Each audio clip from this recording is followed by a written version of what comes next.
요한계시록 2장 우리 8절부터 11절까지의 말씀, 제가 가진 성경책으로는 신약성경 400페이지에 있습니다.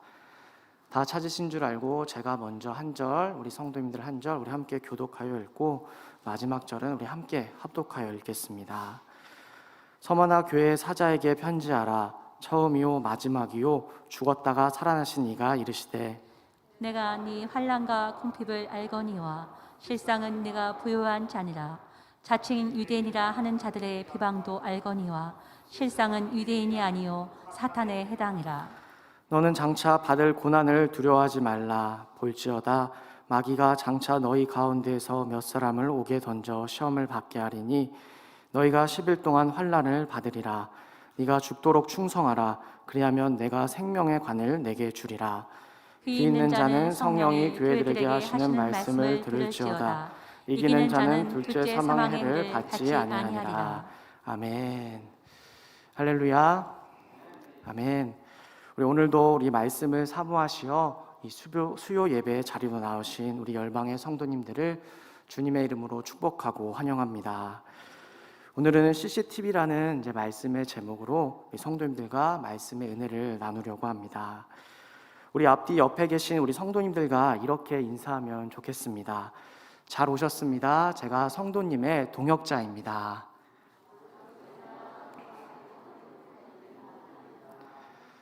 네, 우리 한 번 더 인사하면 좋겠습니다. 제가 성도님을 위해 기도하겠습니다. 네, 우리 말씀하신 것처럼 오늘은 꼭 우리 예배 말씀 후에 우리 기도 시간 가운데에서 우리 말씀을 나누셨던 그런 우리 옆에 계신 동역자들을 위해서 꼭 기도해 주시기를 바랍니다. 이 시간 함께 읽었던 이 말씀은 이제 우리보다 앞선 시대를 살았던 서머나 교회가 주님께 들었던 그런 칭찬의 말씀입니다. 요한계시록에는 서머나 교회를 비롯하여 나타난 소아시아의 7교회를 향한 주님의 메시지가 있습니다. 7교회를 향한 주님의 메시지에는 칭찬도 있고 또한 훈계의 말씀이 동시에 기록되어 있는데 그중 주님께 칭찬만 받은 교회는 이제 2교회뿐이 없습니다. 한 교회는 바로 오늘 우리가 읽은 본문 말씀에 나타난 이제 서머나 교회이며 다른 한 교회는 빌라델비아 교회입니다. 그 밖에 5교회는 주님께 칭찬을 받았지만 또한 꾸중도 함께 들었던 그런 교회였습니다. 우리 열방교회 또한 이 시대에 하나님께 칭찬받는 교회가 되어야 하는데 과연 그들은 어떤 모습을 통해서 우리 하나님께 칭찬을 받을 수 있었을까 고민해 볼 수 있는 우리 귀한 시간이 되었으면 좋겠습니다. 오늘 말씀을 통해서 우리 열방의 모든 성도님들 역시 우리 서머나 교회처럼 하나님께 칭찬받는 교회, 또 하나님께 칭찬받는 성도님들 되시기를 주님의 이름으로 축복합니다. 오늘 우리가 살아가는 이 21세기에는 과학과 문명이 발달하여서 사람들이 살아가기에 아주 편리한 세상이 된 것 같습니다. 과거에는 생각하지도 못했던 그런 일들이 이제 과학이 발전함을 통하여서 이제 이루어지게 된 것이죠. 그래서 멀리 다른 나라에 살고 있는 그런 자녀들과 화상 통화를 통해 얼굴을 직접 보면서 전화를 하기도 하고 스마트 전자제품들이 이제 개발되면서 냉장고와 대화를 할 수 있는 그런 세상이 되었습니다. 또한 음성만으로도 텔레비전 채널을 돌릴 수 있는 그런 시대가 바로 우리가 지금 살아가고 있는 그런 시대의 모습입니다. 또한 카메라의 저장 기술이 발달되면서 우리가 살아가고 있는 이 주변 환경 곳곳에도 여러 용도로 CCTV가 설치되어 있는 것을 우리는 보게 됩니다. 주로 안전과 범죄 예방을 하기 위해 도로나 어두운 골목 또한 건물 안에 설치되어 있고 심지어는 자동차마다 있는 블랙박스를 통해 우리는 자신도 모르는 사이에 항상 이 카메라, CCTV에 노출되어 있습니다. 저희 열방교회도 곳곳마다 CCTV가 있는 거 아시죠? 네, 모르시나요? 네, 다 아실 것입니다. 세인스쿨 우리 교장 선생님이신 김영진 전도사님께서 어느 날 저에게 이런 말씀을 하셨습니다. 목사님 요즘 탁구를 열심히 치시네요. 제가 그 소리를 듣고 사실 깜짝 놀랐어요. 왜냐하면 제가 탁구 치는 모습을 이제 김영진 전도사님이 한 번도 보신 적이 없기 때문입니다. 제가 요즘 건강을 생각해가지고 한 주에 시간 있을 때마다 이제 2번에서 3번 정도 이제 시간이 날 때마다 2층에 있는 탁구장에 가서 탁구를 치게 되는데, 한 번도 제가 탁구장에 내려가는 모습과 또한 탁구장에서 마주친 적이 한 번도 없었던 것입니다. 그래서 제가 궁금해서 질문을 드렸습니다. 어떻게 제가 탁구를 치시는 걸 아셨나요? 그렇게 말씀을 드렸더니 전도사님께서 계신 그 관리실 한쪽 면에 화면을 가리키시면서 CCTV를 통해서 다 보셨다고 이제 말씀하신 것입니다. 그 화면을 보니까 교회 주차장부터 입구, 또한 복도, 성교원 교회 곳곳에 설치되어 있는 그런 CCTV를 통해서 촬영된 영상들이 계속 나오고 있었던 것이죠.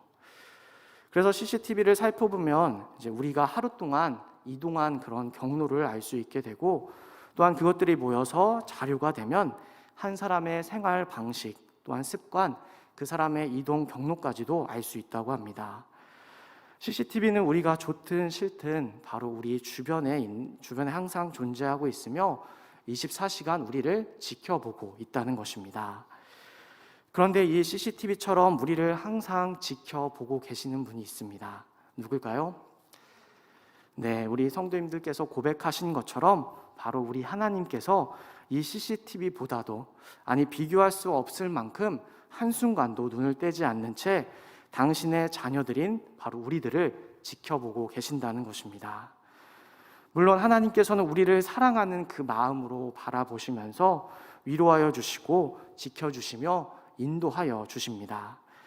하나님께서 우리의 모든 상황을 보고 계시기에 누구보다 우리를 더 잘 아시는 분이 바로 우리 하나님이십니다.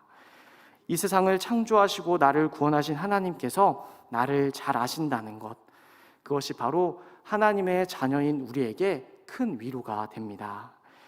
나의 환경, 상황, 근심, 걱정, 아픔, 기도, 모든 제목들, 그 모든 것을 아시는 그분이 바로 우리 하나님이십니다. 우리 하나님께서는 언제나 우리 성도님들을 바라보고 계시다는 것을 항상 기억하심으로 평안과 위로를 얻으시기를 주님의 이름으로 축복합니다. 오늘 말씀에 기록되어 있는 이 서머나 교회 역시 그런 하나님의 위로가 그들 가운데 있었습니다. 우리 9절 말씀을 우리 다시 한번 우리 함께 읽도록 하겠습니다. 9절 말씀입니다. 시작. 내가 네 환난과 궁핍을 알거니와 실상은 내가 부요한 자니라. 자칭 유대인이라 하는 자들의 비방도 알거니와 실상은 유대인이 아니요 사탄의 회당이라. 아멘. 바로 우리 주님께서 서머나 교회의 환난과 궁핍을 아신다고 말씀하고 있습니다. 이것이 바로 그들이 힘들고 어려운 환경 속에서도 믿음을 지키며 칭찬을 받을 수 있었던 첫 번째 비결입니다. 당시 서머나 교회가 자리 잡고 있던 이 서머나 지역은 에베소, 버가모와 더불어 아시아의 로마에 속한 도시 중에 가장 큰 도시 중에 하나였습니다. 서머나는 항구 도시였기에 무역이 활발하며 경제적으로 매우 부유했던 지역입니다. 또한 로마 황제의 충성을 다했던 도시 중에 하나였습니다. 로마가 요구하는 세금과 조공을 정성을 다해 바치며 황제 숭배에 적극적인 도시가 바로 서머나 도시였습니다. 그래서 이 지역에 있는 그리스도인들에게 가장 큰 문제가 하나 있다면 하나님 외에 다른 신을 섬겨야 하는 그런 황제의 숭배 사상이었습니다. 교회와 그리스도인들은 하나님의 말씀을 따라 당연히 하나님만을 예배해야 했습니다. 이스라엘 백성들이 출애굽하여 가나안 땅으로 들어갈 때 하나님께서 주신 그 십계명에 분명히 기록되어 있는 것처럼 나 외에 다른 신들을 내게 두지 말고 너를 위하여 우상을 만들지 말고 또 위로 하늘에 있는 것이나 아래로 땅에 있는 것이나 땅 안에 물속에 있는 것에 어떤 형상도 만들지 말며 그것들에게 절하지 말며 그것들을 섬기지 말라고 하신 그 하나님의 명령이 있습니다. 그리스도인이라면 누구나 이 말씀을 지켜서 바로 하나님만을 예배해야 했던 것이죠. 그렇기 때문에 황제를 숭배하지 않는 이 그리스도인들은 로마 제국에 협조적이었던, 또한 황제를 숭배했던 이 서머나 도시 가운데에 눈에 가시 같은 그런 존재였습니다. 우리가 살고 있는 이 시대의 핍박은 우리가 욕 한 번 들으면 끝날 수 있는 일이지만 그때는 그런 정도가 아니었습니다. 당시에는 예수님을 믿는다는 그 이유로 일자리를 구할 수도 없었고 심지어는 재산을 빼앗기고 감옥에 가두는 박해를 당하기도 했습니다. 그러다 보니 경제적으로 부유한 도시에서 눈에 띄게 가난했던, 또한 어려운 삶을 살았던 사람들은 바로 그리스도인임을 우리가 추측해 볼 수 있습니다. 이 사실을 적용하여 생각해 본다면 서머나 교회가 당한 이 환난과 궁핍은 우리가 상상하는 것보다 더 힘들고 또 더 어려운 환경이었을 것입니다. 여기서 환난이라고 쓰인 이 단어의 원어적 의미는 이제 큰 바위가 짓누르다라는 뜻이 있다고 합니다. 우리가 이 단어의 뜻인 큰 바위가 짓누르는 그런 환경, 그것을 생각해 보게 될 때 그들의 고통이 얼마나 컸는지 조금이나마 생각해 볼 수 있습니다. 사람의 힘으로 어떻게 할 수 없는 큰 바위가 짓누르는 그런 고통이 그들이 당한 환난의 고통이었던 것이죠. 앞서 설명한 것처럼 서머나 지역은 대도시이며 항구 도시로 경제적으로 부유했던 도시입니다.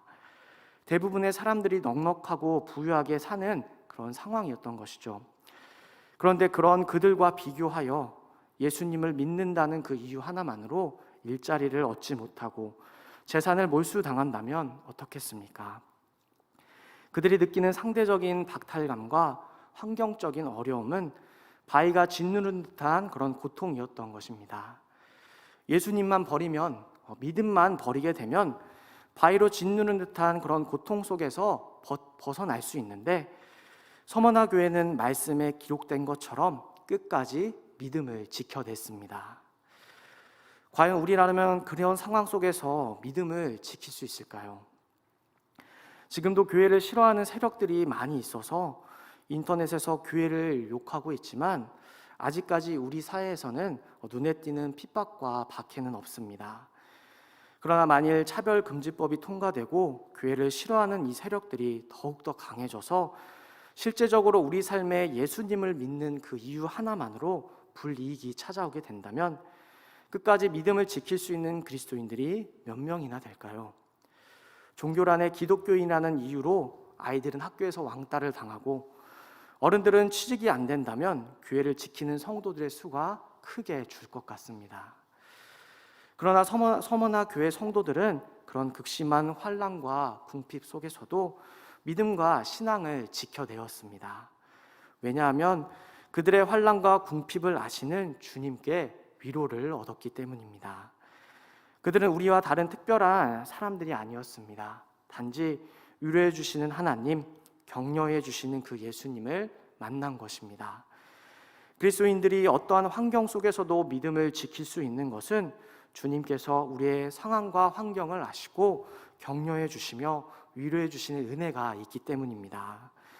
서머나 교회뿐만 아니라 구약 성경 다니엘서를 보게 될 때 어떤 상황에서도 하나님의 백성들을 지켜주신다는 믿음으로 신앙을 지켰던 그런 세 친구의 이야기가 나와 있습니다. 다니엘의 세 친구는 하나님만을 섬긴다는 그 이유로 7배나 뜨거운 풀무불에 들어가 타 죽을 위기에 놓였습니다. 우리 다니엘서 3장 19절의 말씀을 우리 함께 읽도록 하겠습니다. 시작. 느부갓네살의 분이 가득하여 사드락과 사드락과 메삭과 메삭과 아벳노고를 아벳노고를 향하여 얼굴빛을 바꾸고 명령하여 이르되 그 풀무불을 뜨겁게 하기를 평소보다 평소보다 7배나 7배나 뜨겁게 하라 하고. 아멘. 만약 그들이 하나님만을 섬기는 그 믿음을 이번 한 번만 포기하고 금신상에 절을 했다면 풀무불에 들어가 타 죽을 그런 죽음의 위기를 피할 수 있었을 것입니다.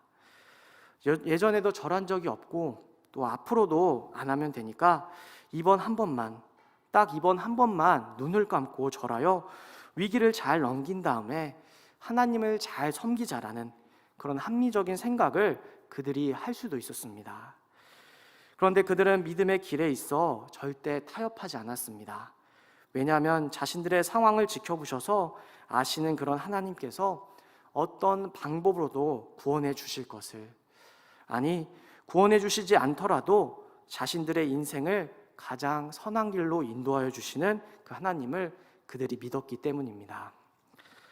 초기 한국교회 주기철 목사님 역시 위로해 주시는 그 하나님을 통해 힘든 박해와 순교의 길을 걸어가시며 하나님의 살아계심을 나타내셨습니다. 일제강점기 한국교회는 신사참배 문제 앞에 온갖 박해와 환난을 겪었습니다. 교회를 향한 박해의 고통은 상상할 수 없을 정도로 극심했기에 많은 목회자들이 한순간 신앙을 포기하며 신사참배를 하기도 했습니다. 눈 딱 감고 신사참배를 한 번만 하면 앞으로 교회를 유지할 수 있도록 지원해주고 목회를 편히 할 수 있도록 총독부에서 허락해 주었기에 많은 목회자들이 그 유혹에 넘어진 것입니다. 그런 상황에서도 믿음을 포기하지 않으신 분이 바로 주기철 목사님입니다.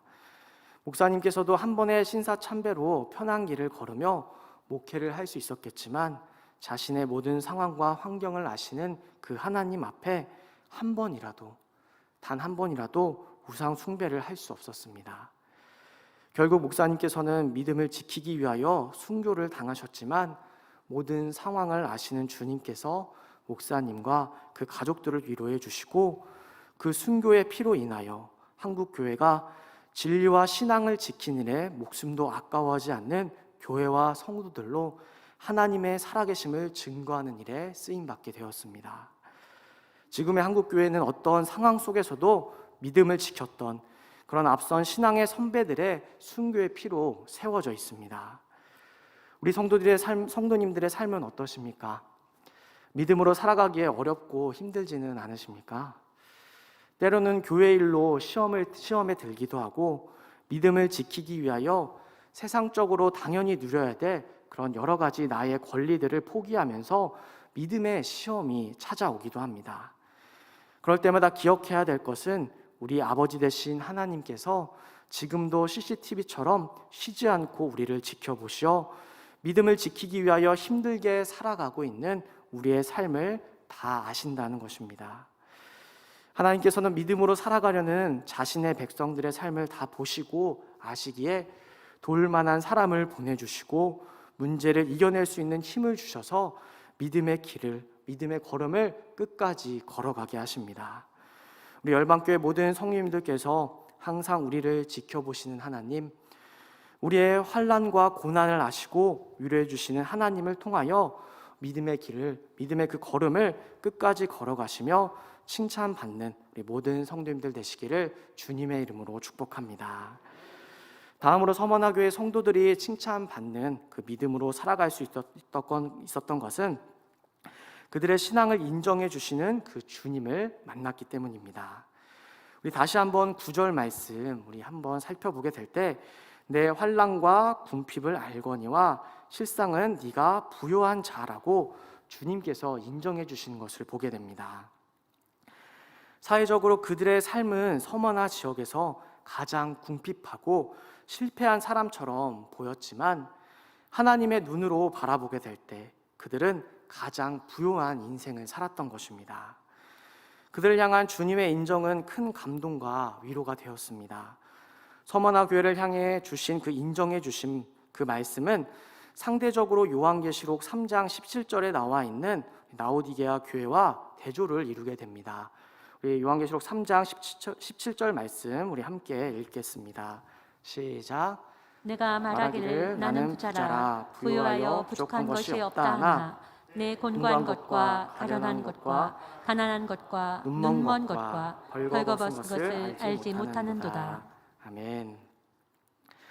사람들은 눈에 보이는 이런 현상에 집중해서 바라보게 될 때가 많습니다. 눈에 보기 좋은 것, 또한 눈에 보기에 아름다운 것, 눈에 보기에 풍요로운 것에 빠져 눈에 보이지 않는 일에 대해 소홀할 때가 많은 것이죠.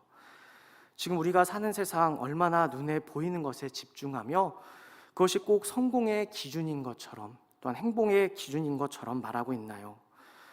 우리는 내가 원하는 대로 모든 것이 이루어지고 삶이 점점 경제적으로 풍요로워지며 또한 여유가 생기고 세상에서 사람들이 부러워하고 인정하는 그런 위치와 자리에 올라가기를 항상 꿈꿉니다.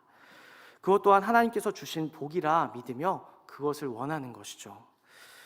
요즘은 앞서 말씀드린 것처럼 과학의 발달로 인해서 인터넷과 SNS가 많이 발달했습니다. 그래서 우리가 다른 사람의 삶을 쉽게 알 수 있는 그런 세상이 되었습니다. 그래서 지구촌 곳곳에서 일어나는 많은 일들을 우리는 아주 쉽고 또한 빠르게 알 수 있게 되었죠. 다른 나라의 다른 지역에 살고 있기 때문에 예전에는 모르고 지나갔던 그런 수많은 일들도 이제는 바로 다음 날 알 수 있게 되었습니다.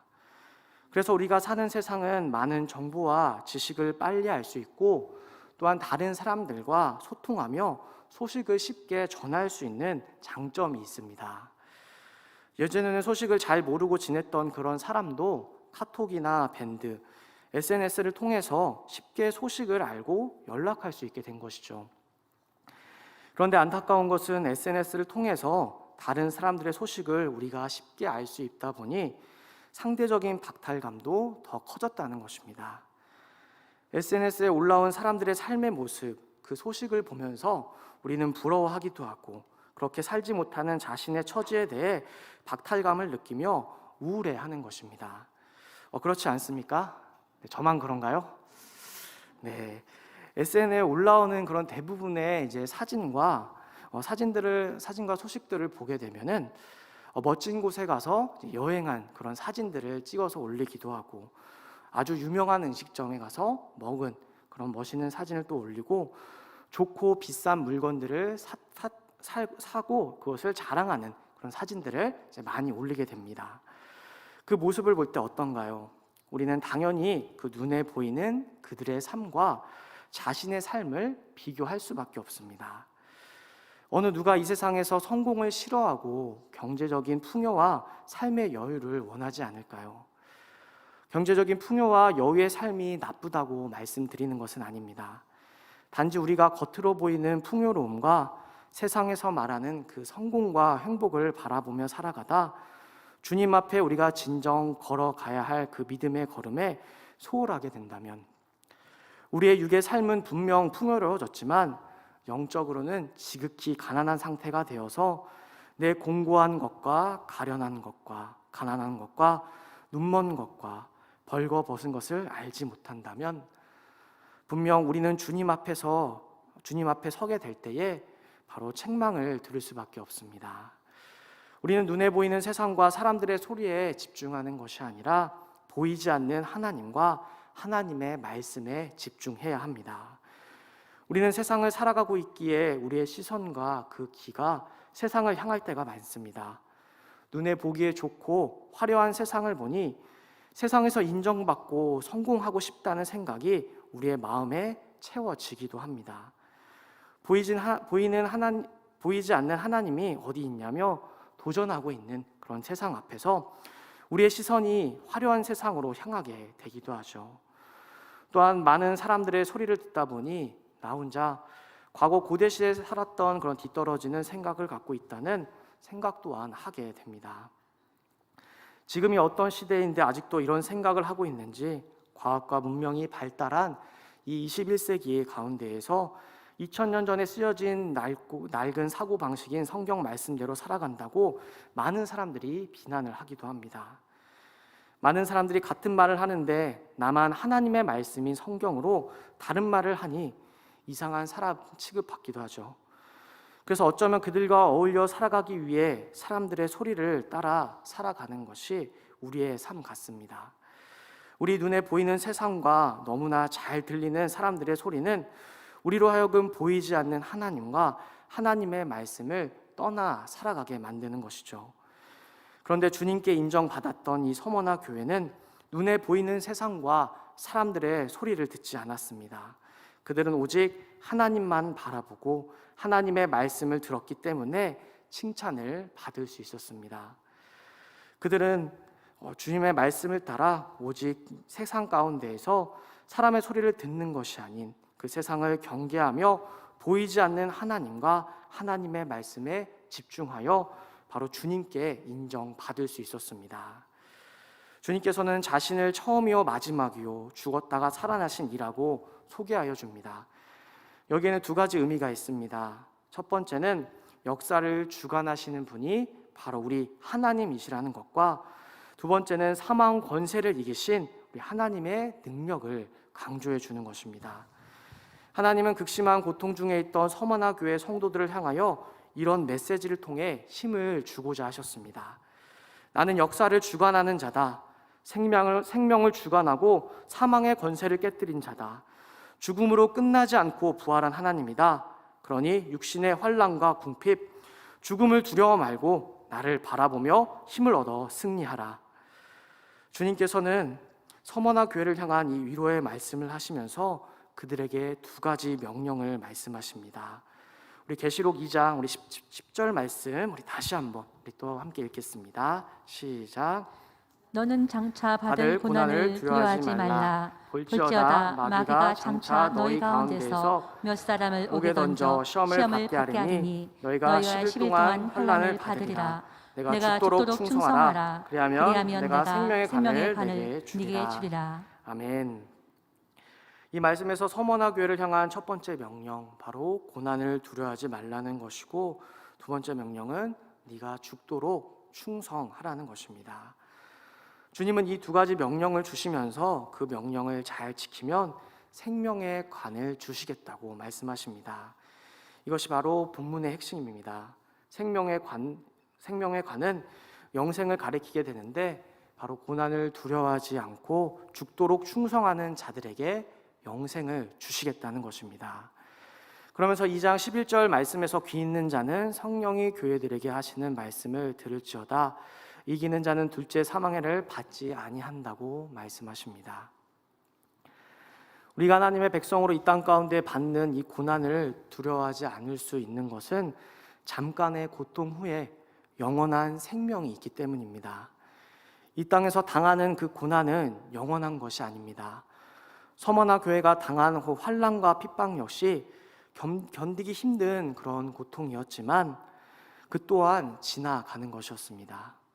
오늘 말씀은 그 기간을 10일 동안이라고 말합니다. 물론 문자적으로 심의를 의미하는 것이 아닙니다. 10일이라는 그 기간을 둔 것은 그 끝이 있다는 것을 의미하게 되죠. 앞서 살펴본 다니엘과 세 친구 역시 열흘 동안 시험을 당했습니다. 그들이 당한 그 시험은 평생의 삶에 계속된 것이 아니라 한 부분인 열흘 동안이었습니다. 우리가 고통을 당하는 이 순간엔 그 고통이 마치 영원한 것처럼 느껴지지만 하나님께서는 분명히 말씀해 주십니다. 너희가 당하는 고통은 잠깐의 고통으로 반드시 지나갈 것이다. 영원한 생명을 보고 승리하라고 말씀해 주십니다.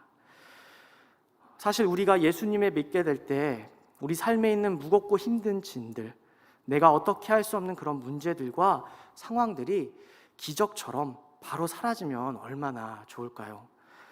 물론 때에 따라 그렇게 역사하시는 분도 역사하시기도 하지만 대부분의 경우 우리의 상황과 환경은 예수님을 믿기 전과 그 믿은 후가 동일하다는 것을 알고 있습니다.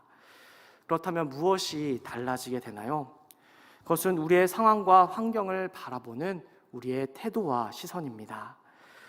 우리의 상황은 예수님을 믿기 전과 동일하지만 그 상황 가운데에서 함께 하시는 우리 하나님을 말미암아 위로를 받는 것이며, 궁극적으로는 우리가 하나님의 백성으로서 당하는 이 환난과 불이익이 있다는 것을 알지만 그것을 견디고 승리할 때에 주어지는 상급이 있음을 깨달았기 때문입니다.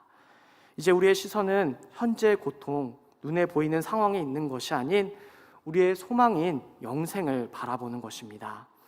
우리 열방의 모든 성도님들께서 지금의 현실과 상황을 바라보는 것이 아닌 믿음의 경주를 마칠 때에 상급으로 주실 우리 하나님의 상급, 그 영원한 생명에 시선을 두고 승리하시기를 주님의 이름으로 축복합니다. 다음으로 우리는 무엇을 바라볼 때에 고통 중에 승리할 수 있을까요? 그것은 바로 고통 중에 있는 다른 성도들을 돌아보며 함께 승리하는 것입니다. 10절 말씀에 너희 가운데에서 몇 사람을 오게 던져 시험을 받게 하리라는 말씀이 기록되어 있습니다. 이 말씀은 하나님의 자녀들, 그 한 공동체를 이룬 교회 안에 더 극심한 고난을 당하는 성도가 있음을 의미합니다. 하나님의 나라를 무너뜨리려는 사탄은 교회의 온갖 시험과 고난을 가져오기도 합니다. 그래서 공동체 안에는 시험과 고난으로 인하여 더 힘들어하는 성도들도 많이 있습니다. 그래서 하나님께서는 교회로 한 몸을 이루게 하셨습니다. 개인주의 확산과 코로나19의 영향으로 교회에 등록하지 않고 가정에서 영상으로 예배를 드리는 많은 기독교인들이 있습니다. 물론 그들 나름대로 다 이유가 있겠지만 교회에 나오지 않고 혼자 영상으로 예배드리고 예수님을 믿는다고 하는 것은 건강한 신앙의 모습은 아닙니다. 그것이 만일 건강한 신앙의 모습이었다면 분명 하나님께서 성경에 기록하여 그렇게 신앙생활을 하게 하셨을 것입니다. 하나님께서는 사람의 연약함을 아시고 서로를 돌아보고 의지하게 만드셨습니다. 그리고 우리를 열방교회로 한 공동체로 이루게 하셨습니다. 앞서 말씀을 시작하며 나누셨던 것처럼 우리 앞뒤 옆에 계신 성도님들과 함께 또한 신앙생활을 하고 있는 우리 다른 성도님들은 우리 하나님께서 만나게 하신 귀한 동역자들입니다. 하나님께서 동역자들을 주신 이유는 분명합니다. 서로가 사랑의 매는 띠로 하나 되어 어떤 고난도 힘을 합쳐 이겨내게 하시기 위하여 열방교회로 하나 되게 하신 것입니다. 전도서 4장 12절 말씀에서도 한 사람이면 패하겠거니와 두 사람이면 맞설 수 있나니 세 겹줄은 쉽게 끊어지지 아니한다고 말씀합니다. 물론 한 공동체 안에서 내가 당하는 그 고난과 시험이 더 클 수도 있습니다. 그러나 나보다도 더 큰 고난과 환난을 당하는 성도들이 있다는 것을 기억하시며 서로를 더욱더 돌아보며 위로할 때 우리는 어떤 고난 속에서도 함께 승리하여 나아갈 줄 믿습니다. 마지막으로 우리의 고통이 하나님의 살아계심을 증거하는 도구임을 기억하게 될 때 우리는 고난을 이겨낼 수 있습니다. 보통 우리는 하는 모든 일이 잘 되고 성공할 때 하나님을 찾지 않습니다. 하는 일마다 잘 되고 아픈 것도 없고 자식들도 승승장구하여 아무 염려와 걱정이 없으면 하나님을 찾지 않는 것이죠. 반대로 하는 일마다 안 되고 이유도 알 수 없는 그런 질병이 우리에게 찾아와 몸이 아프고 자녀들도 속을 썩일 때 우리는 더 하나님께 나아가게 됩니다. 참 이상하다 못해 신기합니다. 우리가 하나님께 구하는 그 기도의 제목들이 모두 응답되어 잘 되면 하나님께 더 나아갈 것 같은데 이상하게도 기도의 응답 뒤에는 하나님을 멀리 떠나가는 경우를 자주 봅니다. 그래서 제 생각에는 하나님께서는 모든 사람에게 걱정과 염려의 일들을 한 가지씩 주시는 것 같습니다. 그렇게 우리에게 찾아온 그 고난을 통해서 하나님을 더욱 의지하고 찾도록 그 고난을 사용하여 하나님을 찾는 도구가 되게 하십니다. 또한 동시에 우리가 고난을 이겨내는 이 모습을 통해 하나님의 살아계심이 증거되어짐을 우리는 볼 수 있어야 됩니다. 이상하게 교회를 다니는 사람들은 문제가 생겨도 그 문제를 해결하려는 것이 아니라 하나님께 기도하여 응답되어지는 간증을 통해 믿음의 공동체와 믿지 않는 자들에게까지 하나님의 살아계심이 증거되어지게 됩니다. 우리 성도님들께서도 과거 나의 삶 가운데에 함께 하신 그 하나님의 은혜가 있을 것이라 믿습니다. 당시에는 하나님의 은혜인지 몰랐지만 시간이 흘러 돌아보니 하나님의 은혜가 아니었다면 지금 이 자리에 없을지도 모른다는 생각을 하게 됩니다. 언제나 우리의 삶 가운데에 동행하시는 살아계신 하나님께서 계시기에 그 은혜로 살아가는 것이 바로 성도들의 고백입니다. 우리에게 찾아온 고난과 핍박이 지금은 고통스럽고 힘들지만 살아계신 하나님께서 보여주실 놀라운 은혜이심을 기억한다면 우리는 어떤 상황과 환경 속에서도 하나님과 그 말씀을 의지하며 이겨낼 수 있습니다. 말씀을 정리하며 말씀에 순종하며 믿음의 길을 걸어가기 어려운 이 세상 속에서도 하나님께서는 늘 우리와 함께 하신다는 것을 기억하셔야 합니다. 알파와 오메가요 만물의 창조자이시오 다스리시는 전지전능하신 우리 하나님께서 나의 삶을 CCTV와 같이 쉬지 않고 지켜보시고 기억하십니다. 그리고 말씀으로 살아가기에 세상에서 손해보고 세상 사람들의 모습과 다르기에 매일매일 마음이 흔들리기도 하지만 하나님의 백성이기에 말씀에 순종하는 나의 선택 하나하나를 우리 하나님께서 인정해 주시고 위로해 주십니다. 하나님께서 택한 백성과 언제나 늘 함께 하시는 그 하나님을 기억하시어 우리 열방에 살아계신 우리 하나님을 증거하며 영원한 생명의 길을 걸어가시는 우리 모든 열방의 성도님들 되시기를 주님의 이름으로 축복합니다.